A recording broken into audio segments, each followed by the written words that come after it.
Hello বন্ধুরা, welcome to my RSM হবিস। সবাই দেখে বুঝতেই পেরেছো কি এটা হলুদ গুঁড়ো আমি ঘরে বানিয়েছি, হোমমেড। এই দেখো, খুব সুন্দর ফাইন পেস্ট একটা হোমমেড হলুদ ঘরে বানিয়েছি। কিভাবে বানিয়েছি দেখাচ্ছি সবাইকে। এই দেখো, হলুদগুলো আমি প্রায় 12 কিলো হলুদ এনে ছোট ছোট টুকরা করে আমি এইভাবে রোদ্রে দিয়েছিলাম। খুব কড়া রৌদ্র দিতে হবে, একটু সময় লেগেছে আমার।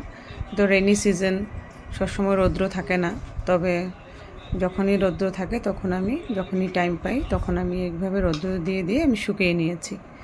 তারপর এটাকে চলুন কী করি, মিক্সার গ্রাইন্ডারে এইভাবে দিয়ে এটাকে গুঁড়া করে নেব। ঠিক আছে, খুব মজার একটা জিনিস, একটু সময় লাগে, তবে খুব পিওর একটা হলুদ, উইদাউট কেমিক্যালস,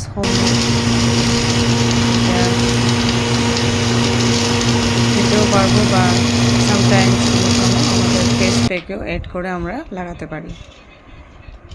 দেখুন, এইভাবে গুঁড়া করে নেব। তারপরে এই গুঁড়াটাকে এইভাবে চালতে হবে। এইভাবে চালনিতে দিয়ে চেলে নেব। এখন খুব সুন্দর একটা ফাইন পেস্ট হলুদ গুঁড়া রেডি হয়ে গেছে। এটাতে কোনো কেমিক্যালস এড নেই। ঠিক আছে বন্ধুরা, এইভাবে হলুদ একটা রেডি হয়ে গেল আমার। আপনারাও এইভাবে ট্রাই করবেন, কেমন? ঠিক আছে, ভালো লাগলে আমাকে নিশ্চয়ই বলবেন। ওকে, বাই বাই।